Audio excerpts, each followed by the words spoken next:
こんにちは、ハリケーンフットボールです。今回の教材は、リバプールの遠藤航に関する動画です。リバプールはプレミアリーグの第26節で、サンダーランドとアウェーで戦う予定です。前節のマンチェスターシティ戦では、劇的な敗戦だっただけでなく、試合終了間際にソボスライがレッドカードを受け、この試合での出場停止処分となりました。右サイドバックには、カーティスジョーンズか遠藤航かというところですが、序列が限りなく低い状況で、先発起用に遠藤航かを予想する声はほとんど聞こえず、カーティス・ジョーンズだろうという見方が多いようですが、アンフィールド・アジェンダのクレイグは、遠藤航かの起用を予想しています。実際にどのように話しているのかチェックしてみましょう。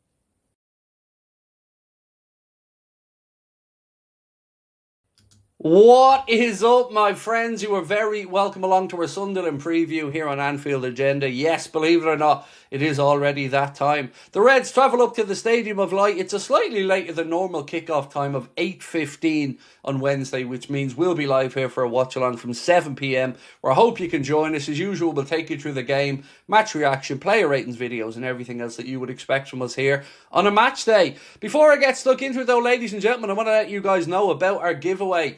As promised, we will be giving away one signed item every month throughout 2026 with thanks to our incredible friends at the Collector's Corner. This month, we're giving away a signed Jurgen Klopp frame shirt completely free. Scan the QR code below or use the link in the description for further details. And don't worry, if you don't win, but have a look on the collectorscorner.co.uk website and see something you fancy, you can still treat yourself to 20% off. That's 20% off with our code Anfield Agenda 1 that you can see in the bottom corner of your screen. Right, folks, there is a lot to get through. Let's start talking about injuries and, well, players who are missing for the game. Dominic Szoboszlai, unfortunately, is going to be suspended, having picked up the red card. It is just a one-game suspension, but that rules him out of this one. On top of that, we know we've got no Jeremy Frimpong, no Connor Bradley, no Giovanni Leone. We know there's no Alexander Isak. So things aren't great from a defensive perspective for the Reds. But we got to make do and roll with the punches. So over the course of this video, I'm going to go through and give you my predicted 11. We're going to give you a fact file on our opponents as well as their recent form. But to start off, let's have a little look at the match officials for this one. So as you can see, it is an 8:15 p.m. kickoff, ladies and gentlemen, on Wednesday. It is at the Stadium of Light up in Sunderland. Your referee for this one, Mr. Chris Kavanagh. Assistants, Dan Cook and Mark Perry. Fourth official, Thomas Bramall. VAR official for this one is Darren England, and he has been backed up as assistant VAR by Craig Taylor.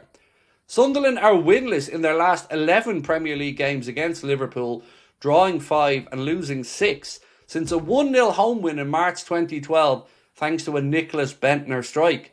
Wow. Nicholas Bentner. There's a blast from the past. All three of Liverpool's Premier League defeats to Sunderland have come away from home, though they are unbeaten in their last 5 visits to the Stadium of Light, winning 3 and drawing 2. Sunderland have scored just 19 goals in 33 Premier League meetings with Liverpool, averaging just 0.6 goals per game, and hopefully that low tally continues. Head-to-head wise, Premier League 25-26, it was Liverpool 1, Sunderland 1 at Anfield. I'm sure you're well aware of that one, I certainly remember it. Premier League 16-17, Liverpool went to the Stadium of Light and drew 2-2. It was 2-0 in the reverse fixture at Anfield. Sunderland's recent form coming into this one, in the Premier League they were beaten 3-0 by Arsenal. Then in the Premier League they beat Burnley by 3-0. Also in the Premier League, West Ham 3, Sunderland 1, Sunderland 2, Crystal Palace 1, and in the FA Cup it was Everton 1, Sunderland 1, with Sunderland going through on penalty kicks. Look, I think it's fair to say Sunderland have been a breath of fresh air to the Premier League this year. Most clubs when they come up will automatically go back down. It's been a fact for quite a while now in the Premier League that it's very rare to see clubs staying up. And Sunderland, well, they've broken the mould thanks to their fantastic home form, which means this game is no gimme by any stretch of the imagination. So here's the 11 that I've chosen to take to the field. Let me know if you agree or disagree with these selections. Starting off with the goalkeeper and the centre-backs. As you can see, Alisson, Kanade and Virgil van Dijk. No real surprises there because, well, they're the only options really available to us, particularly at centre-back. Something that's come up in conversation in a lot of our watch-alongs lately has anybody noticed some drop-off in Alisson? Now, this man has as much credit in the bank as anybody else, but a couple of people are starting to see a few little mental frailties maybe creep in that they haven't seen from Alisson in the past. So let me know your thoughts on that in the comments. In the fullback positions, well, this is what I've gone for, ladies and gents. I brought in Endo at right back. Hear me out, there is a reason for it. And on the left side, I've gone for Milos Kerkez. The way I seen this, I had three options. I could tram in I could put in, Curtis Jones at right back. Joe Gomez isn't available, or it was Wataru Endo. Now, I could use Calvin Ramsey, but the idea of Arna using Calvin Ramsey is probably just a waste of my breath and yours. So I think, bearing in mind what I've done further up the pitch, this back five makes sense. So Alisson Becker, Endo, Kanade, Van Dijk and Kerkez. Now, Robertson, of course, maybe could play as an inverted fullback on the opposite side, but I just think this is the lesser of two evils, if you want to use that expression. We are really stuck at right back, and I didn't want to shoehorn Curtis Jones in there, and I wanted to give Endo a little bit of game time as well. So that's my back five. Into midfield, I've gone for Ryan Gravenberch, Curtis Jones and Florian Wirtz, which means, as you can see, yes, I have left out Alexis McAllister because I don't think he's been very good this season. It's not that deep, but genuinely I don't think he's been as good as he can be. Excuse me, I'm still getting over a bit of a cold, so you'll have to excuse me there while I just cleared my throat. So that is my midfield, ladies and gentlemen. Ryan Gravenberch, Curtis Jones and Florian Wirtz in the centre of the park. Now, let's go into the wider positions and see if you're still with me. So, here's what I've gone for. Fede on the left-hand side and Mohamed Salah on the right-hand side. Again, I know this is a bit of a leap of faith because the idea of Arna picking Federico Chiesa to start on the left-hand side is, well, slim to none. But this is a side that I think would be freshened up, a side I think would be eager to impress the manager, and a side that I think could get the job done. That's why I've put Federico Chiesa on the left, because Cody Gakpo hasn't been pulling up any trees lately. We know the manager has trust in him, and I absolutely have no problem with that. I just think we need something a little bit different, something maybe a little bit more creative on that side of the park. So I've gone for Federico Chiesa over there. Salah, of course, on the right-hand side. And again, I'm not trying to say that Mohamed Salah has been anywhere near his best form this season. He hasn't been, but we only have so many players as well. I mean, if you were to look at the bench from the last game, you would see that there aren't many options there. So the idea that we're going to see Rio Ngamoa or something starting, I just find it unlikely, which is why I haven't included him in my 11. I tried to keep it somewhat realistic, although I do know Federico Chiesa on the left there is me pushing the boat out a little bit. So that only remains with one position to be filled, and that is, of course, through the centre. And for that one, of course, I have gone for Mr. Hugo Ekitike, who I am backing to get back to goal-scoring ways in this one. I've loved Hugo this season, as I'm sure you have as well. So, ladies and gentlemen, that is my 11 that I think should take to the field to take on Sunderland. Alisson in goal, Endo at right back, Kerkez at left back with Kanade and Virgil van Dijk in the centre back positions. A midfield of Ryan Gravenberch, Curtis Jones and Florian Wirtz.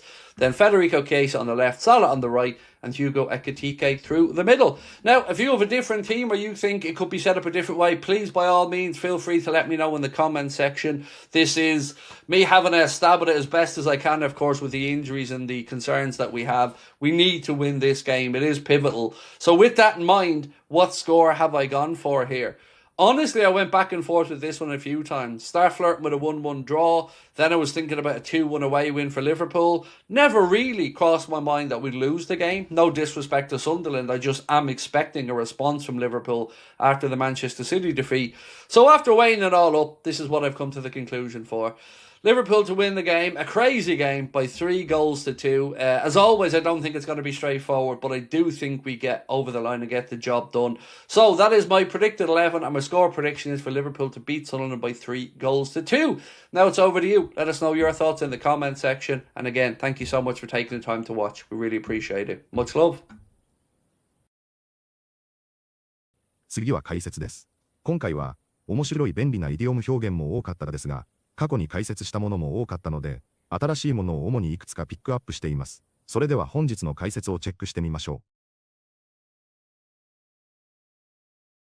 う。But we gotta make do and roll with the punches, so roll with the punches は逆境を受け流して柔軟に対応するという意味です。語源はボクシングで、パンチを真正面から受けず、体を動かして衝撃を逃がす動きから来ています。サッカーでは失点や怪我人、判定などで流れが悪くなった時に使われます。大事なのは落ち込むのではなく、状況に合わせて立て直すという前向きなニュアンスです。実況やインタビューでもよく登場する便利な表現です。But we gotta make do and roll with the punches. But we gotta make do and roll with the punches. So there's a blast from the past. Blast from the past は懐かしいもの、昔を思い出させるものという意味です。昔の選手の名前が出てきた時や、昔流行った曲や物を見た時に思わず、うわ懐かしいと言いたい場面で使います。ブラストは爆発という意味ですが、ここでは記憶が急に蘇る強いインパクトの比喩です。サッカー実況では、過去にいた選手の名前が出た時に便利な表現です。There's a blast from the past. There's a blast from the past. They've broken the mold thanks to their fantastic home form. The mold は型を破る、従来のパターンを覆すという意味です。モードは英語で型や鋳型のことです。型があると同じ形のものが量産できますが、その型を壊すと同じ形に収まらなくなります。そこから常識や定番通りじゃない時に使う表現になりました。サッカーでは昇格クラブが残留したり普通なら負けれる展開で勝った時に使いやすいです。They've broken the mold thanks to their fantastic home form. They've broken the mold thanks to their fantastic home form, which means this game is no gimme by any stretch of the imagination. ギミックは客寄せの仕掛け、見せかけの工夫という意味です。中身の実力ではなく、目立たせるための演出を指すことが多いです。サッカー文脈では、これはただのイベントではない、簡単な試合じゃないという強調に使われます。This game is no ギミックは、見せかけじゃなく、本気の勝負だというニュアンスです。商品や広告でもよく使われる単語なので、覚えると便利です。Which means this game is no gimme by any stretch of the imagination. Which means this game is no gimme by any stretch of the imagination. It's probably just a waste of my breath and yours. Waste of my breath and yours は、私が話すのも、あなたが聞くのも、どちらも無駄という意味です。Waste my breath は、言っても仕方ないという定番の言い回しです。息を使って話すのに、結果が変わらないという比喩です。円要素をつけることで、相手の時間も無駄にしていると強調します。サッカー解説では、起用が現実的でない時に話題にすること自体が無意味だというニュアンスで使われます。It's probably just a waste of my breath and yours. Probably just a waste of my breath and yours. But I just think this is the lesser of two evils. The lesser of two evils は、2つの悪い選択肢のうち、まだマシな方という意味です。どちらも理想ではない状況で被害が少ない方を選ぶときに使います。サッカーでは、怪我人が多いときに本職ではないポジションで起用したり、守備的に行くか攻撃的に行くか迷う場面でよく出ます。レスロはより小さい、evils は悪い選択肢というイメージです。分析や解説で使いやすい便利な表現です。But I just think this is the lesser of two evils. But I just think this is the lesser of two evils. Is me pushing the boat out a little bit. Push the boat out は思い切って奮発する、普段より大きくやるという意味です。イギリス英語でよく使われる表現で、誕生日や特別な日にお金や手間をかけれるときに出てきます。サッカーでは移籍市場で大金を使うときにも使われます。また予想や意見でいつもより攻めたことを言うときに I'm pushing the boat out と言って少し冒険している感じを出せます。Is me pushing the boat out a little bit. Is me pushing the boat out a little bit. So after weighing it all up, We it all up は全部の要素を踏まえて総合的に判断するという意味です。We は重さを量ることなので情報や条件を天秤にかけて考えるイメージです。It all は怪我人や直近の調子、相性など判断材料を全部まとめてという意味になります。サッカーではスコア予想やスタメン予想の結論の前にAfter eating it all up というととても自然です。ビジネスでも使える便利な表現です。So after weighing it all up,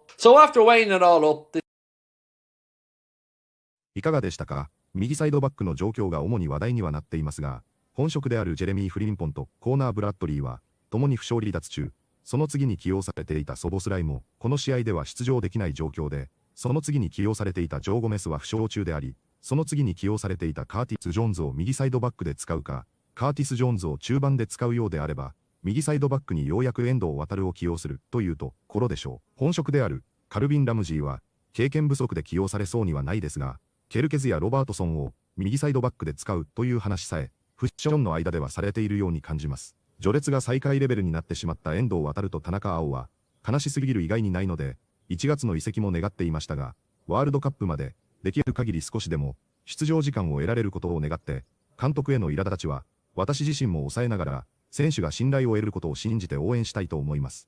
本日もご視聴いただきありがとうございました。またすぐにお会いしましょう。